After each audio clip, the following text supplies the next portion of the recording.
Let's start with question number 21 that is from section B. So section B में आपको क्या दिया हुआ है, for what values of k will the following pair of linear equations have infinitely many solution. तो यहाँ पे condition क्या दी हुई है आपको कि आपके सॉल्यूशंस कैसे होने चाहिए, infinitely many solution. और infinitely many solution के लिए हमारा जो सॉल्यूशन होता है वो क्या होता है, it is a1 over a2 is equal to b1 over b2 and it is equal to c1 over C2. तो ये हमारी कंडीशन होती है और यहाँ पे हमें पता है कि A1 इज K, क्योंकि x का जो कोफिशिएंट होता है it is A1 first equation का. सो x coefficient is nothing but A1. So I will replace A1 with K. अब A2 क्या होगा आपका, it will B 12, B1 is 3, B2 is K and C1 will minus of K minus 3 and C2 क्या है आपकी value minus के. So minus से minus cancel हो जाएगा आपका. Now you can compare any two parts, मतलब A1 ओवर A2 को B1 ओवर B2 से कर सकते हो, नहीं तो B1 ओवर B2 को C1 ओवर C2 से कर सकते हो. So I am choosing the first two which is very simple to solve. तो आपका क्या है, ये K over 12 is equal to 3 over K. तो K से K जाके मल्टीप्लाई होगा तो it will give you K square. 12 and 3 will be multiplied, it will give you 36. And yes, if you take root to the other side, so it will give you K as 6. 6 का square होता है ना 36, so yes, it will give you K as 6. So it will satisfy the condition if you will take K as 6. हर जगह पे 6 put कर दोगे तो आपकी इक्वेशन कैसी हो जाएंगी, they will have infinitely many solutions. Now we'll be moving to question number 22 of the same paper. Let's start with it now. Let's start with question number 22 here. It says in the figure altitudes AD and CE. Altitudes क्या होता है, height. दो height दी हुई है हमें AD and CE of triangle ABC intersect each other at the point P. तो अगर आप ध्यान से देखो तो ये दोनों आके कहाँ पे मीट कर रही हैं, पॉइंट P पे. तो यहाँ पे हमें बोला है कि आपने एक बार तो ट्राइंगल ABD और दूसरा ट्राइंगल क्या लेना है, CBE, और उसको कॉन्ग्रेंट प्रूफ करना है. So let's see how we can make it congruent. तो आपको पता है कि ए क्राइटेरियन होता है, ए क्राइटेरियन में हमें दो एंगल्स को इक्वल प्रूफ करना होता है, दो ट्राइंगल्स का. So you have ABD and you have CBE. अब यहाँ पे ध्यान से देखते हैं कि कौन से दो ट्राइंगल्स हैं. एक तो ये हो गया, this is one of them, and the other one is CBE. CBE. तो इसमें से एक एंगल तो कॉमन है, कौन सा एंगल कॉमन है, दैट इज B. तो आप लिख सकते हो angle B is common in both of them. Next एक और पार्ट हमें लेना है, और दूसरा पार्ट मुझे दिख रहा है कि हमारा कौन सा होगा, 90 डिग्री का पेयर, क्योंकि ADB आपका कितना होगा, इट विल बी 90. और दूसरे ट्राइंगल में आपका क्या होगा, CEB. This is one. So yes, angle CEB is equal to ADB, which is nothing but 90 degree. So yes, they are congruent by AA criterion. Now you have two other triangles, और दो triangles कौन से हैं हमारे, it has PDC in it and it has BEC in it. तो इन दोनों triangles को हमें क्या करना है, similar proof करना है, sorry. So yes, it is PDC, this one, and yes, the other one is BEC. तो इसमें भी हमें दो पेयर्स अगर मिल जाए तो हमारा AA क्राइटेरियन से इक्वल हो जाएगा. And yes, I can see that there is one common angle between both of them and one is 90 degree in both of them. So PDC में एक बार हम देखते हैं कि कौन सा एंगल आएगा. So it is PDC is equal to CEB, which is 90, और other one will B angle C which is common, मतलब एंगल C नहीं लिखेंगे, वी विल राइट DCP. एक ट्राइंगल का पार्ट हो गया, और दूसरे का क्या हो जाएगा, BCE, which is common in both of them. So yes, you have one common and other one is 90 degree. So yes, they are again similar. These two triangles are similar by AA criterion. So yes, you can write an end that it is similar by AA criterion. That's it. This is your question number 22. and the or part is there of question number 22. I am doing both of them. So in this you can see that it is given DE is parallel to AC. तो आपने सबसे पहले ये देखना है कि DE और AC कौन से ट्राइंगल का पार्ट है. तो I can see that they are the part of triangle ABC. Triangle ABC का ये पार्ट है दोनों. So yes I will write कि DE is parallel to AC. तो इसके बाद हम कौन सी थ्योरम यूज कर सकते हैं. I can use BPT theorem क्योंकि दो साइड्स पैरेलल है आपस में. So they will be dividing the line segment would be dividing themselves into two equal halves or in two ratios. तो आप कैसे लिखोगे इसको. You will write BD क्योंकि D से डिवाइड हो रही है ना, इधर D से डिवाइड हो रही है, इधर E से डिवाइड हो रही है, तो उसके अकॉर्डिंग आपने लिखना है. So yes it will B BD over AD and the other one will be BE over EC. And by which theorem they are equal? It is by BPT. Now in the next one you can see you have DF parallel to AE. DF दिया हुआ है आपको और AE दिया हुआ है. तो इसको एक बार इरेज करके फिर देखते हैं कि कैसे होगा. DF and AE. तो हमें ये देखना पड़ेगा which triangle they are forming. तभी हम क्या लगा पाएंगे. BPT लगा पाएंगे. सो आई कैन क्लियरली से कि this is my triangle ABE क्योंकि दोनों जो साइड्स हैं they are part of triangle ABE. So yes now we can write DF is parallel to AE क्योंकि ये तो गिवन ही है ऑलरेडी. तो हमारी कौन सी साइड्स प्रोपोर्शनल हो जाएंगी. दे will B BD over AD is equal to BF over FE. अब ये तो फर्स्ट हो गया था हमारा. This is the second one by BPT. Now what you can do next is you can compare 1 and 2. 1 और 2 को कंपेयर करोगे तो what you will get? You will get BE over EC is equal to BF over FE. So yes, you can see that it is complete now कि हमने जो proof करना था वो कर दिया. बस हमने दो ट्राइंगल्स लिए और उनको कंपेयर किया. And yes, you are getting the answer as the ratios of it. Now we'll be moving to the next one, which is question number 23. Let's start with question number 23. Here it says two concentric circles are of radii 5 cm and 3 cm. Find the length of the chord of the larger circle which touches the smaller circle. तो concentric circles दिए हुए हैं. concentric circles का मतलब क्या होता है. that they have a common point. तो अगर आपके पास कोई कॉमन पॉइंट है उसी से आपने दो सर्कल क्रिएट किए हैं तो उसको हम क्या बोलेंगे. Concentric circles. तो एक तो हमें क्रिएट करना है circle which has a radius of 3 centimetre. दूसरा हमें क्रिएट करना है जिसका रेडियाई क्या है. It is 5 centimetre. So yes what you can do is you can complete the diagram. अब ओ से लेकर मान लो ये ए है जो आउटर सर्कल को मीट कर रहा है तो वो क्या हो जाएगा 5 सेंटीमीटर. और जो इनर सर्कल को मीट कर रहा है that will be 3 centimetre. Now what you can do next is you can complete the diagram, you can complete the chord. तो आपका chord की लेंथ हमें निकालनी है बेसिकली AB. तो AB कैसे निकलेगी आपकी. what you can do is you can find the base in triangle OAP. कैसे निकलेगा. it is 5 square is equal to 3 square plus base square which is AP square. तो 5 square क्या हो जाएगा आपका 25. 3 square क्या हो जाएगा आपका 9. then you have AP square. 25 minus 9 is nothing but 16. Square अगर आप लेफ्ट साइड लेकर जाओगे तो it will give you root 16. So yes it will be nothing but 4 centimetre.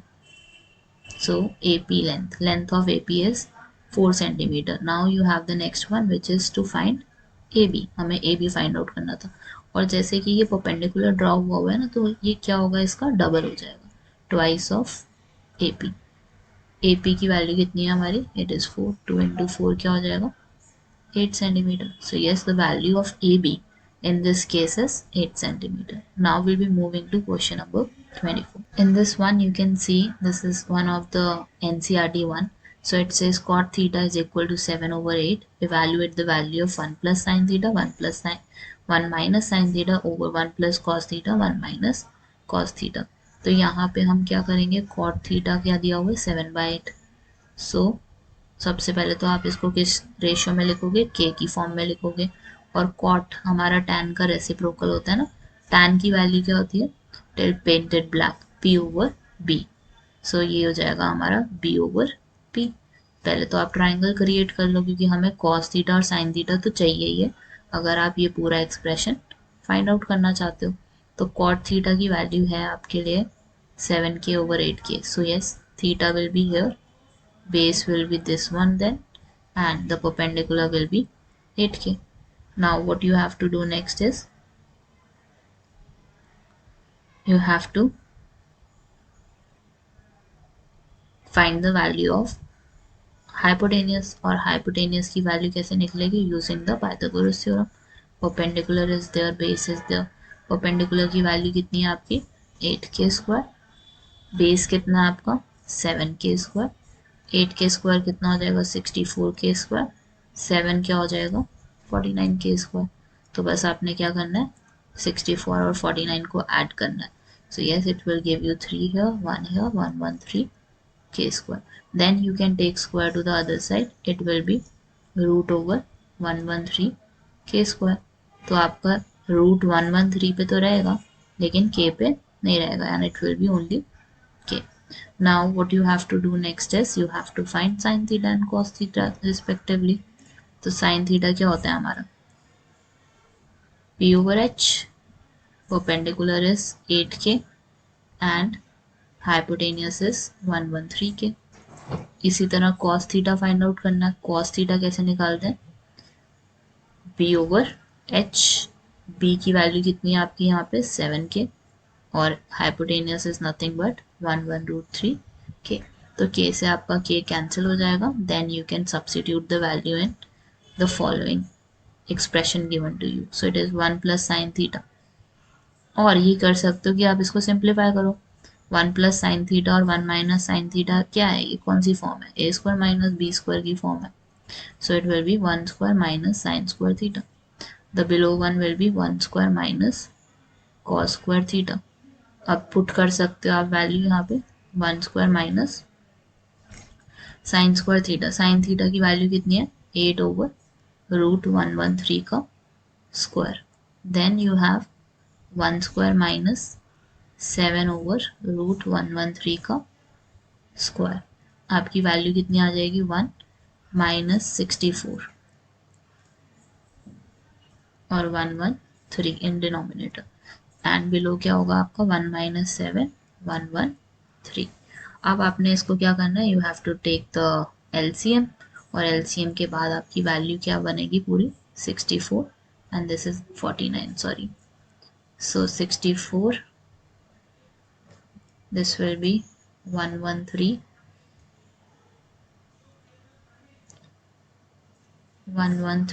minus 64 over 113 in division 113 minus 49 over 113। 113 से 113 cancel हो गया और आपकी वैल्यू कितनी बन गई 113 minus 64 is 49 over 64। So yes, answer is coming out to be 49 over 64 for the expression given to you, which is 1 plus sin theta, 1 minus sin theta over 1 plus cos theta, 1 minus cos theta. So yes, the expression will give you 49 over 64 as the answer. Now we'll be moving to question number 25. तब तक आप इसको note करो और हम move करते हैं next question पे। Let's start with question number 25. It says find the perimeter of a quadrant of a circle of radius 14 cm. अब यहाँ पे quadrant of a circle दिया हुआ है आपको। quadrant कैसा होता है हमारा, एक पार्ट सर्कल का। जैसे अगर हम एक सर्कल लें उसको 4 पार्ट्स में डिवाइड करें, so this will be my first one quadrant, this will be my second, this will be my third, this will be my fourth quadrant। तो क्वाड्रेंट वो होता है जिसका एंगल, सेंटर एंगल क्या बने 90 बने, और रेडियस क्या दिया हुआ है आपका सर्कल का, इट इज 14 सेंटीमीटर। अब यहाँ पे हमें पेरीमीटर निकालना है। पेरीमीटर कैसे निकलेगा आपका, दिस विल बी 14, ये तो पता ही चलता है हमें कि ये 14 है।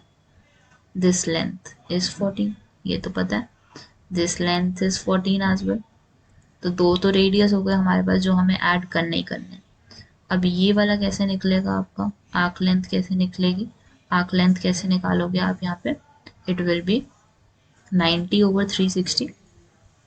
फॉर्मूला क्या होता है, θ/360 इंटू 2πr। थीटा कितना है आपको, सेंट्रल एंगल कितना है 90, डिनोमिनेटर कितना है आपको 360, 2πr पुट करना है आपने। पाई की वैल्यू आपको पता है, you have to take it as 22/7 क्योंकि ऊपर मेंशन है ऑलरेडी। और r की वैल्यू आपकी कितनी है, it is 14, 7। So 0 and 0 will be cancelled here, and 9/36 is nothing but 1/4. And yes, then you can cancel 4 with 2 and 2. So your answer would be 22. ये तो अभी सिर्फ हमारी क्या आई है, आर्क लेंथ आई है। और आर्क लेंथ में what you will add is 14 plus 14, क्योंकि ये स्ट्रेट लाइन्स है आपकी। तो आपने बस क्या करना है, 22, 14 और 14 को ऐड करना है। So adding all these you will get 50 centimeter as the answer, क्योंकि 22, this first value will be 22, 14 plus 14 will be 28, and 28 adding 22 will give you 50 centimeter. So yes, this is the answer for the first one. अब second part एक बार देख लो कि क्या दिया हुआ है आपको। Find the diameter of a circle whose area is equal to the sum of the areas of two circles of radius 24 centimeter and 7 centimeter. Very easy. बस हमें क्या करना है, यहाँ पे दो सर्कल्स का एरिया और न्यू सर्कल का डायमीटर निकालना है। तो इसका मतलब क्या होगा, area of circle the new one is equal to area of first circle plus area of second circle. अब एरिया ऑफ सर्कल न्यू वाले का it will be pi R square, area of first circle क्या होगा, pi R 1 square, area of second circle क्या होगा, pi are 2 square. तो अब आपने क्या करना है, you have to take pi common from the right side. तो आपकी वैल्यू क्या हो जाएगी, pi r1 square plus r2 square. So yes, you can cancel pi with pi. अब आपके पास क्या है, बिग आर तो है नहीं, r1 स्क्वायर दिया हुआ है विच इज 24 स्क्वायर, और r2 स्क्वायर कितना दिया हुआ है, 7 square. So yes, you have 24 square, 24 square is nothing but 576, 7 square is 49, and adding these two it will give you 625। और आपका जो वैल्यू हो जाएगी स्क्वायर की, उधर जाके रूट में बदल जाती है, एंड 625 का रूट क्या होता है, it is 25। So yes, radius of the new circle will be 25 centimetre and diameter will be double of that which is 50 centimetre. तो आपका डायमीटर ऑफ सर्कल क्या हो जाएगा, 50 centimeter. So yes, this is the answer for question number 25, and yes, we are done with section B. Now we'll be starting with section C of class 10th chapter, class 10th basic examination. Let's start with the section C of class 10th paper, that is CBSE mathematics sample paper. So we'll be starting with question number 26 now, which is of chapter 1, which states that prove that root 5 is an irrational number. तो आपको root 5 को irrational proof करना, तो वो कैसे करोगे, assumption से proof करेंगे, contrary method यू बोलते हैं इसको हम। और contrary method का मतलब क्या होता है कि उल्टे तरीके से proof करना कि हाँ ये irrational है। तो सबसे पहले आप क्या लेट करोगे कि आपका जो root 5 है it is rational, और rational number को आप कैसे लिख पाते हो, in the form of a by b। a by b का मतलब क्या, it has numerator and it has denominator. So root 5 is equal to a over b. Now if you take b to the other side, it will be root 5b, और a की value आ जाएगी आपके पास। Now what you can do next is you can square both sides. अब square करोगे दोनों तरफ तो आपके पास क्या वैल्यू आएगी, रूट 5 b का square is equal to a square. Root 5 का स्क्वायर कैंसिल हो जाएगा, 5 आ जाएगा, b के ऊपर स्क्वायर आएगा और राइट साइड पे a स्क्वायर आएगा। सो यस, यू कैन सी कि दैट 5 को अगर नीचे लेकर आए तो वैल्यू क्या बनेगी आपकी, it will be b square is equal to a square over 5। तो इस चीज़ से हमें ये समझ आता है that A square is divisible by 5, A square is divisible by 5। और अगर ए स्क्वायर डिविजिबल है 5 से, that means A is also divisible by 5। This is by fundamental theorem of arithmetic. तो बस ये चीज़ आपने ध्यान रखनी है कि 5 ए से भी डिविजिबल है। अब हम क्या करेंगे, इससे एक नई चीज़ बनाएंगे। क्या? 5 ओवर ए डिविजिबल है ना ये दोनों एक दूसरे से, तो आई कैन राइट 5 ओवर ए। और किसके इक्वल रख सकते हो इसको आप? एक न्यू क्वांटिटी के, बोलते हैं उसको हम C. Sorry, it will be A over 5। This will be A over 5, क्योंकि इन्होंने क्या बोला कि A is divisible by 5। So A over 5 is equal to a new value which is C. तो यहाँ से आपको ए की वैल्यू कितनी मिल जाएगी? 5c। और जो ये न्यू वैल्यू आई है ना आपकी ए की, आपने इसको सब्स्टिट्यूट करना है किसमें? In this equation. इससे क्योंकि आपको एक नई चीज़ मिलेगी, वो देखते हैं कैसे। आपने ए की जगह क्या पुट करना है? 5c, और स्क्वायर पुट कर दो उसके अराउंड। 5b का square is equal to 25c square. 5 से 25 कैंसिल हो गया, दिस विल गिव यू 5। तो आपको क्या मिलेगा? b square is equal to 5c square.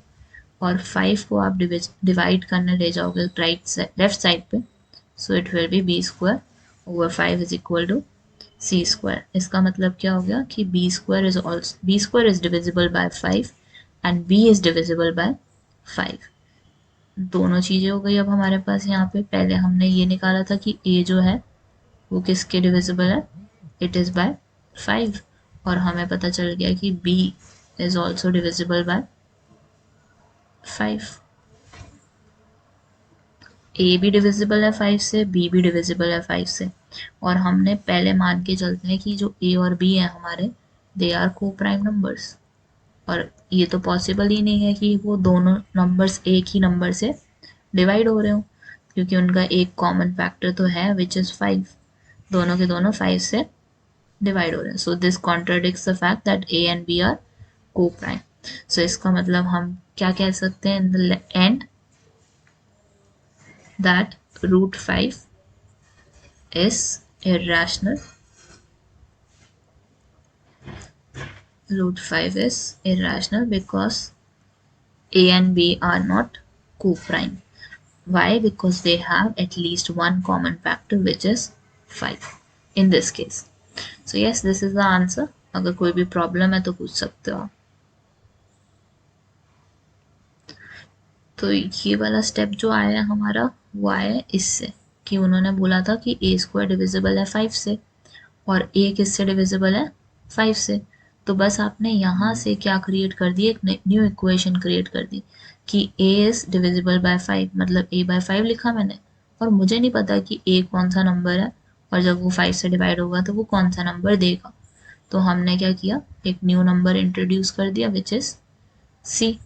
अब आपने क्या करना है? ए की वैल्यू 5c है, तो you can substitute in any one of the, मतलब in one equation which is this one, जिसके पास बी भी है और जिसके पास ए भी है। चाहे आप ऊपर वाली इक्वेशन भी ले सकते थे, लेकिन जो नीचे वाली वैल्यू है वो सिंप्लीफाइड वैल्यू है, इसलिए मैंने नीचे वाली इक्वेशन को इक्वेशन 1 मार्क किया और उसके अंदर वैल्यू सब्स्टिट्यूट की। और उससे हमें पता चला कि बी स्क्वायर भी 5 से डिविजिबल है। तो जब दोनों ही नंबर सेम नंबर से डिविजिबल है, इसका मतलब दे कांट बी को prime, or you can say in the end root 5 is irrational because it contradicts the fact that a and b are co-prime number, क्योंकि co-prime है ही नहीं, क्योंकि they have one common factor which is 5, at least 5. Now we'll be starting with the next one, which is question number 27 for you. Let's start with the 27th one. In this it says you have to find the zeros of quadratic polynomial which is 6x square minus 3 minus 7x. Verify the relation between the zeros and the coefficient. तो अब यहाँ पे आपको क्या करना है? Relation verify करना है। अब वो कैसे होता है? पहले तो अपना ना क्वाड्रेटिक पॉलिनोमियल जो दी हुई है आपको, उसको चेंज करो अकॉर्डिंग टू द वैल्यूज, क्योंकि पहले होता है आपका ए एक्स स्क्वायर वाली वैल्यू पहले होती है, फिर बी एक्स होता है, फिर सी होता है। तो आपके पास क्या हो जाएगा? 6x square minus 7x minus 3। So this is your quadratic polynomial and you have to find the zeros of it. अब zeros कैसे निकालोगे? मिडल टर्म स्प्लिट कर सकते हो. 6x square minus 7x minus 3. 6 और 3 मल्टीप्लाई करोगे तो आपके पास क्या आ जाएगा? 18 आ जाएगा. और 18 को आप कैसे स्प्लिट कर सकते हो? You can split it as 9 and 2. तो yes, it can be written as minus 9x plus 2x minus 3 is equal to 0. अब फर्स्ट टू वैल्यूज में से आप क्या कॉमन लोगे? You can take 3x common और आपके पास क्या बचा? 2x minus 3. और लास्ट टू में कुछ भी कॉमन नहीं है, you can take 1. So you are left with 2x minus 3 equals 0. तो आपके पास दो वैल्यूज आ जाएंगी 3x plus 1 and the other one is 2x minus 3 as 0. Now what you can do is you can equate both of them to equal 0. 3x plus 1 is equal to 0 and the other one is 2x minus 3 is equal to 0. X की value हो जाएगी minus 1 over 3 and the other one will be 3 over 2. So alpha is minus 1 over 3 and beta is 3 by 2. Now what you can do next is you can verify the relation between zeros and the coefficients. अब कैसे करेंगे? पहले तो इसको एक को alpha ले लेंगे, दूसरे वाले का नाम ले लेते हैं बीटा. Beta is 3 by 2. तो सम ऑफ जीरोस कैसे निकलेगा? Adding both of them, alpha and beta, minus 1 over 3 plus 3 by 2. You can take the LCM, it will be 6. और फर्स्ट नंबर को किससे मल्टीप्लाई करोगे? 2 से. और सेकेंड नंबर को किससे मल्टीप्लाई करोगे? 9 से. सो it will give you 7 over 6. Positive 7 over 6. अब वेरिफिकेशन किससे होती है? माइनस बी ओवर ए से. बी की वैल्यू कितनी है आपकी? It is -7. ए की वैल्यू कितनी है आपकी? 6 है. तो माइनस से माइनस कैंसिल होकर आपका क्या आ जाएगा? 7 over 6. So yes, you can see that both of them are equal. So this verifies that sum of zeros are same. अब आपने क्या करना है? प्रोडक्ट ऑफ जीरोस को करना है वेरीफाई. उसको कैसे करोगे? You have to multiply alpha and beta. Alpha और बीटा मल्टीप्लाई करना है. -1 over 3 into 3 over 2. So yes, 3 and 3 will be cancelled. What you are left with is -half. और वेरिफिकेशन कैसे होगी? c by a से. c की value कितनी है आपकी? 3. a की वैल्यू कितनी है आपकी? 6. सो यस 3 over 6 और 3 over 6 क्या होता है आपका? 1 over 2. So yes, you can see that relationship between zeros and coefficients are verified. आपको यही करना होता है कि ऐड करोगे एक बार, और दूसरा तरीका क्या है कि जो नॉर्मल मेथड है उससे वेरीफाई करोगे. जैसे सम ऑफ जीरोस को वेरीफाई करने का तरीका क्या है? Minus b over a. Product of zeros को वेरीफाई करने का क्या मतलब है? कि आप सी ओवर ए को वेरीफाई करोगे. Yes, this is how you verify the zeros and their coefficients. So this is your answer for question number 27. Now we'll be moving to question number 28. Let's start with question number 28 now. So it says shopkeeper gives books on rent for reading. She takes a fixed charge for the first 2 days and an additional charge for each day thereafter. Latika paid ₹22 for a book kept for 6 days and Anand paid 16 for book kept for 4 days. And we have to find the fixed charge and we have to find the charge for each extra day. तो आपका fixed charge कितना हो जाएगा? It will be X. और charge for extra day कितना हो जाएगा? It will be Y. Then we have to create the expression, क्योंकि यहाँ पे इन्होंने बोला हुआ है कि fixed charge first 2 days के लिए x है और additional charge for each thereafter would be y. अब लतिका की इंफॉर्मेशन यूज करते हैं और इक्वेशन क्रिएट करते हैं. तो यहाँ पे इन्होंने बोला है कि Latika paid 22 for a book kept for 6 days. उसने 6 दिन बुक रखी है, तो x तो देना ही देना है उसको. एक्स्ट्रा कितने दिन हो गए? 6 दिन है उसके पास, और 6 में से अगर 2 माइनस कर दोगे, क्योंकि 2 तो फिक्स डेज में चले गए, तो ये कितना हो जाएगा? 4y is equal to total payment कितनी करी है लतिका ने? 22 की करी है. और अनंत के केस में क्या हो जाएगा? x तो देने ही देने हैं उसने, और 4 days यहाँ पे चले गए, तो 2 दिन बचे ना उसमें, तो it is 2y is equal to 16। तो आपके पास 2 इक्वेशंस आ गई हैं and what next you can do is you can subtract them, ताकि आप x की वैल्यू निकाल सको और y की वैल्यू निकाल सको। लेकिन यहाँ पे एलिमिनेशन मेथड यूज़ होगा, और कैसे यूज़ होगा, you have to eliminate either x or you have to eliminate either y। तो x से x कैंसिल हो जाएगा, तो क्या मिलेगा आपको 0। 4y minus 2y will be 2y। 22 minus 16 would be 8। So yes, the value for y, sorry this is 6, so the value for y would be 6/2 which is 3। और एक किसी भी इक्वेशन में आप सब्स्टिट्यूट कर सकते हो वैल्यू को, so that you can get the value of x। So 4 into 3 is equal to 22।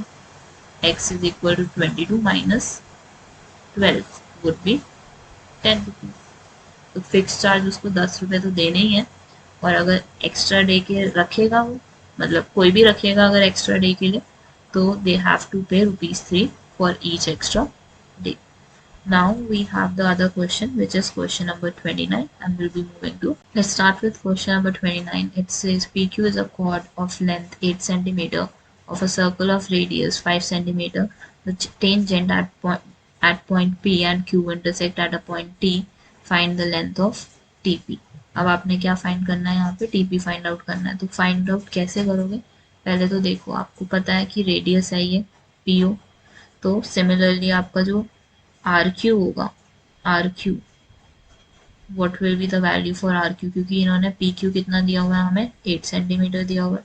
तो you can see as OT is a perpendicular bisector of PQ।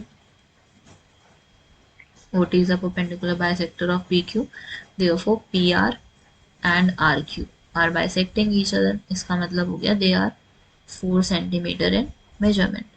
अब आपने फाइंड आउट क्या करना है, यहाँ पे you have to find TP। तो उसके लिए ना आपको पहले क्या फाइंड आउट करना पड़ेगा, यू मस्ट हैव PO की वैल्यू होनी चाहिए। PO की वैल्यू यहाँ पे है हमारे पास, RP की वैल्यू होनी चाहिए। RP की वैल्यू हमने 4 निकाल ली है, R and we must have RO as well. RO की वैल्यू कैसे फाइंड आउट करोगे आप, यहाँ पे ये 4 है, PR is 4, PO is 5 and you have to find the value of RO। कैसे फाइंड आउट करोगे, you have to take the triangle PRO, और आपके पास हाइपोटेनियस क्या हो जाएगा 5 का स्क्वायर, परपेंडिकुलर विल बी 4 का square, and then you have RO square. 25 is equal to 16 plus RO square। So 25 minus 16 will be 25 minus 16 would be 9 is equal to RO square। Square को इधर ले जाओगे तो it will be 9, so it will give you 3 centimeter। So yes, RO value is nothing but 3 centimeter। Now what you have to do next is we can use similar triangle theorem here। क्यों कर सकते हैं यहाँ पे हम, क्योंकि we want to find the ratio between it। क्योंकि एक तरीके से यहाँ पे आप BPD यूज़ कर सकते हो। कैसे यूज़ करोगे, या जैसे कहते हैं ना रेशियोज का फॉर्मूला यूज़ कर सकते हो सिमिलर ट्राइंगल्स प्रूव करके। तो सिमिलर ट्राइंगल्स प्रूव करते हैं, और उसके बाद what you can do next is you can find the value of TP after it। So we'll be taking the two triangles TRP, and the other one I will be taking is PRO। In triangle TRP and triangle PRO, तो आपको कौन से दो angle same करने, it would B RPO and you have to make it similar to PTR। अब कैसे होंगे ये, क्योंकि देखो यार यहाँ पे ना हमारे पास क्या होता है कि TPR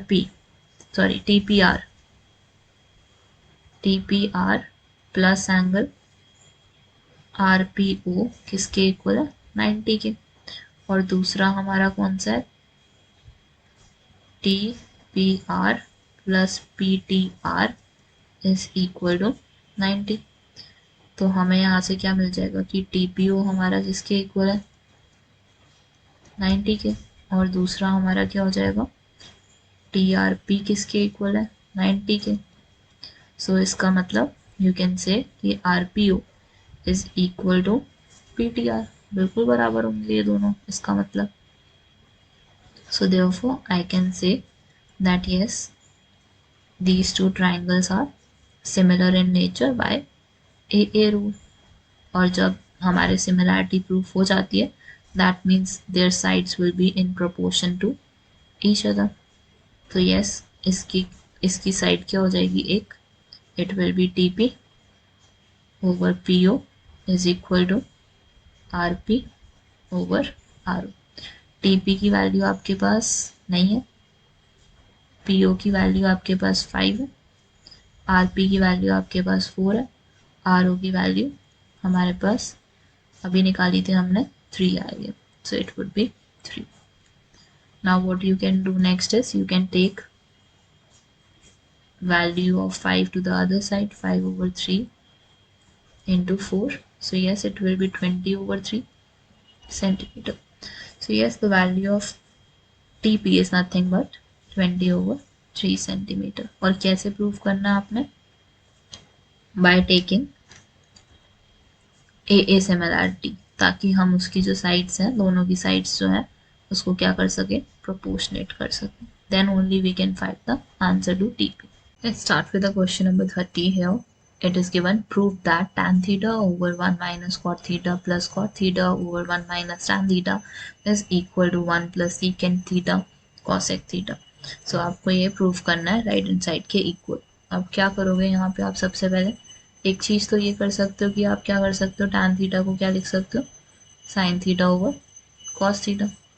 cot थीटा को आप कैसे मेंशन कर सकते हो, you can write it as cos theta over sin theta, plus cot theta की वैल्यू क्या होती है आपकी, it is nothing but cos theta over sin theta divided by 1 minus tan theta.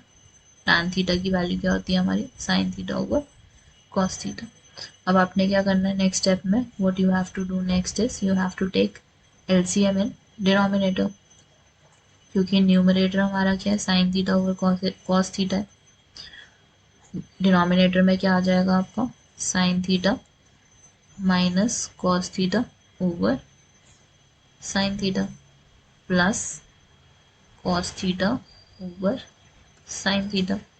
Denominator में क्या आएगा आपका, एलसीएम लो गया, it would be cos theta minus sine theta over cos theta. Now you can see that you have numerator and you have denominator, और आपस में वो डिवीजन में है। तो डिवीजन में क्या होता है कि they get reciprocal of each other, तो रेसिप्रोकल हो जाएगा तो हमारा साइन के साथ साइन जाके मीट होगा। मैं इसको सही से लिख देती हूँ एक बार, sine theta over cos theta in multiplication with this value but उसका रेसिप्रोकल। रेसिप्रोकल कैसे करोगे, साइन थीटा ऊपर आएगा और sine theta minus cos theta आएगा, और सेकेंड वैल्यू क्या होगी, cos theta over sine theta in multiplication with cos theta over cos theta minus sine theta. अब नेक्स्ट स्टेप में आपने क्या करना है, you have to multiply sine theta with sine theta, so it will be nothing but sign square theta over cos theta sine theta minus cos theta plus cos square theta over sine theta cos theta minus sine theta. अब अगर आप ध्यान से देखो तो हम यहाँ पे भी एलसीएम ले सकते हैं, एलसीएम लेंगे लेकिन एक चेंज के बाद, और वो चेंज क्या है कि आप सेकेंड टर्म में थोड़ा सा चेंज करोगे, क्योंकि ना अगर हम एलसीएम इसके बाद अभी ले लेते हैं तो हमारे पास एलसीएम में 4 टर्म्स हो जाएंगे which is very difficult to solve. तो इससे अच्छा ये है कि एक टर्म एटलीस्ट हम इसमें से कम कर सकें, क्योंकि अगर आप ध्यान से देखो तो ये वाली वैल्यू और ये वाली वैल्यू सेम ही है बट माइनस का फ़र्क है। तो हम क्या करेंगे, सेकेंड टर्म में से माइनस साइन कॉमन ले लेंगे, so sine theta minus cos theta, minus sine common लिया, कॉस स्क्वायर थीटा है हमारे पास, और यहाँ पे क्या आ जाएगा सेकेंड वैल्यू में, it would be sine theta, और ब्रैकेट में क्या आएगा, sine theta minus cos theta. अब आप क्या करोगे, यहाँ पे नेक्स्ट स्टेप में एलसीएम लोगे, और एलसीएम में क्या आएगा आपका, साइन थीटा भी आएगा, कॉस थीटा भी आएगा, और sine theta minus cos theta भी आएगा। अब एलसीएम तो ये हो गया आपका, और फर्स्ट वैल्यू आप क्या होगी, साइन थीटा से मल्टीप्लाइड, और सेकंड वैल्यू में क्या होगा कि कॉस थीटा से मल्टीप्लाई, तो first value will be nothing but sine cube theta, second value क्या होगी माइनस कॉस क्यूब थीटा। अब आपको दिख रहा होगा ऊपर कौन सा फॉर्मूला यूज होना चाहिए हमारा, a cube minus b cube, क्योंकि a cube minus b cube किसके होता है, equal a minus b, which is sine theta minus cos theta, और फिर होता है sine square theta plus cos square theta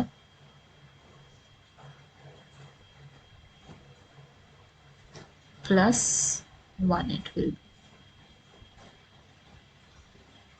sorry not 1, it would be AB sin theta cos theta। अब नीचे हमारे पास क्या है, साइन थीटा कॉस थीटा, और एक वैल्यू तो आपको भी दिख रही होगी वो कैंसिल हो रही है, और भी वैल्यूज कैंसिल होंगी बट अभी बताती हूँ कैसे।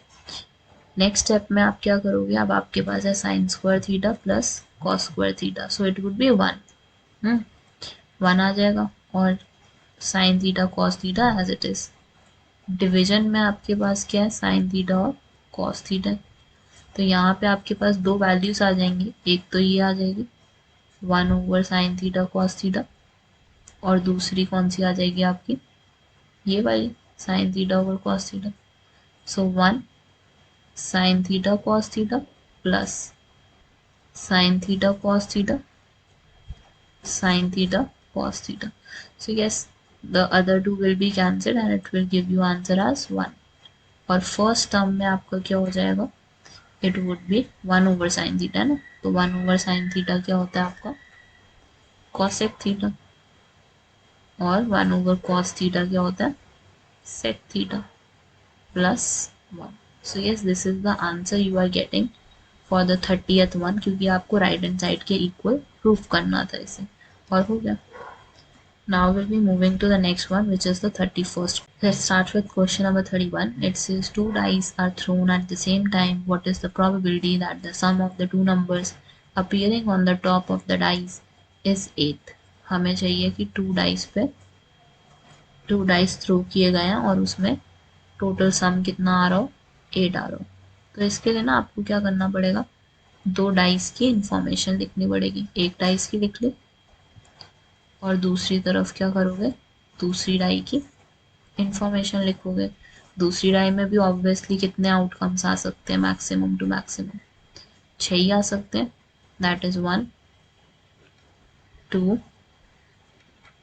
3 4 and the other one is 5, then the last one is 6, और हमें देखना है कि सम किस किस में 12 13 या 8 आते हैं। तो पहले देख लेते हैं हम सारी वैल्यूज को पुट करके, 1 + 1 कितना हो जाएगा 2, अगर 1 और 1 आएगा हमारी डाई पे तो it will give result of 2, 1 और 2 होगा तो 3, 1 और 3 होगा तो 4, 1 और 4 होगा तो 5, 1 और 5 होगा तो 6, 1 और 6 होगा तो 7, और नेक्स्ट में 2 और 1 होगा तो 3, 2 और 2 होगा तो 4, 2 और 3 होगा तो 5, 2 और 4 होगा तो 6, 2 और 5 होगा तो 7, 2 और 6 होगा तो 8। 3 + 1 is nothing but 4, 3 + 2 is 5, 3 + 3 is 6, 3 + 4 is 7, 3 + 5 is 8, 3 और 6 कितना हो जाएगा 9, and 4 and 1 will be 4, sorry 4 and 1 will be 5, 4 and 2 will be 6, 4 and 3 will be 7, and 4 and 4 will be 8, 4 and 5 will be 9, 4 and 6 is 10, 5 and 1 is 6, 5 and 2 is 7, 5 and 3 is 8, 5 and 4 is 9, 5 and 5 is 10, 5 and 6 is 11, this will be 7, this will be 8, this will be 9, this will be 10, this will be 11, and the last one will be 12. So yes, the first one is कि 8 कब appear होगा हमारा, सम 8 कि कौन सी value पे आएगा। तो अगर आप ध्यान से देखो यहाँ पे, तो आपके पास ये वाली वैल्यू, ये वाली है, ये वाली है, ये वाली है एंड ये वाली है। कितने हैं टोटल? 5 है। और टोटल आउटकम कितने? 36। सेकेंड प्रोबेबिलिटी क्या होनी चाहिए? 13 होनी चाहिए। और यहाँ पे अगर आप ध्यान से देखो तो 13 तो किसी की है ही नहीं, किसी की प्रोबेबिलिटी है ही नहीं कि 0 आ रहा हो। तो मतलब किसी की प्रोबेबिलिटी है ही नहीं कि 13 आ रहा हो, तो it will be nothing but 0/36। Next क्या हो जाएगा आपका? लेस देन और इक्वल टू 12। लेस देन और इक्वल टू 12 मतलब 12 से कम होना चाहिए, और 12 भी हो सकता है। तो कितने होंगे टोटल? सारे 36 होंगे ये तो, क्योंकि सारे इंक्लूडेड होंगे इसमें, क्योंकि उन्होंने बोला है कि लेस देन और इक्वल टू 12 होंगे। तो it will B 36/36। 36/36 will be 1 as the resultant. So yes, this is the answer for 31st one. Now we'll be moving to section D of same paper in the next video.